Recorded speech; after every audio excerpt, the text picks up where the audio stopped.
ഞാൻ ഈ ബാഗ് എടുത്തിട്ട് ഈ ബാഗിൽ ചായപ്പൊടി വെക്കാൻ പോകുന്നത് തമാശ പറഞ്ഞതല്ല കേട്ടോ. How to sell a brand, അതാണ്. അതായത് ഞാൻ ആകസ്മികമായിട്ട് ഒരു ടീമിനെ പരിചയപ്പെട്ടു. അവരുടെ കയ്യിൽ ചായപ്പൊടി കണ്ടിട്ടുണ്ടായിരുന്നു. ചായപ്പൊടി പ്രൊഡക്ഷനായിട്ട് കൊടുക്കുന്നത്. പക്ഷേ അവർക്ക് എങ്ങനെ അത് സെല്ല് ചെയ്യണമെന്ന് അറിയില്ല എന്ന് വെച്ച് കഴിഞ്ഞാൽ നല്ല സാധനമാണ്. അത് എത്ര നല്ല പ്രൊഡക്റ്റ് ആയാലും മാർക്കറ്റ് ചെയ്തില്ല എന്നുണ്ടെന്നുണ്ടെങ്കിൽ അത് കാര്യമില്ല. പക്ഷേ മാർക്കറ്റ് ചെയ്യേണ്ട പോലെ ചെയ്യണം അല്ലേ. അപ്പോൾ ഞാൻ എന്താ ചെയ്യാമെന്ന് വിചാരിച്ചു കഴിഞ്ഞാൽ ഞാനതെടുത്തിട്ട് ഡയറക്റ്റ് ഞാൻ വിൽക്കാൻ പോകുന്നത്. അതെങ്ങനെയാണെന്നല്ലേ അത് നിങ്ങൾക്ക് കാണിച്ചു തരാം. അപ്പോൾ കൊറിയറിൽ സാധനം വന്നിട്ട് അതിൻ്റെ സാമ്പിൾ വന്നിട്ട് അപ്പോൾ അത് കളക്ട് ചെയ്യാൻ പോകണം. അത് കളക്ട് ചെയ്തതിന് ശേഷമാണ് അത് വിൽക്കുന്നുണ്ടാവും. ഇനി ഇതിൻ്റെ ഒരു സീരീസ് ആയിരിക്കും. അതായത് അവരെ ബ്രാൻഡ് ഞാൻ ഇനി സെല്ല് ചെയ്ത് കൊടുക്കാൻ പോകുന്നതാണ്. അത് എങ്ങനെയാണെന്നുള്ളതാണ് ഇനി നിങ്ങൾ കാണാൻ പോകുന്നത്. ഞാനിപ്പം ഇതിൻ്റെ മാർക്കറ്റിംഗ് ഫുള്ളായി ഏറ്റെടുത്തിട്ടുണ്ട് കേട്ടോ. അത് എന്താണെന്ന് വെച്ചാൽ എനിക്കുള്ളൊരു കോൺഫിഡൻസ് ആണ്.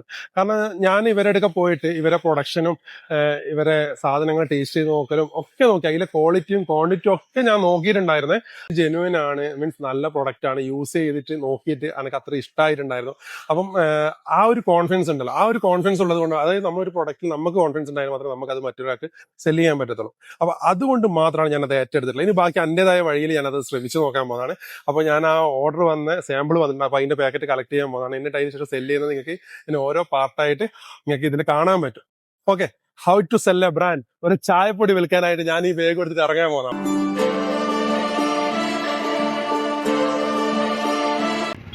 അപ്പോൾ ഞാൻ ഓഫീസിൽ നിന്ന് അത് കളക്ട് ചെയ്തിട്ടുണ്ട്.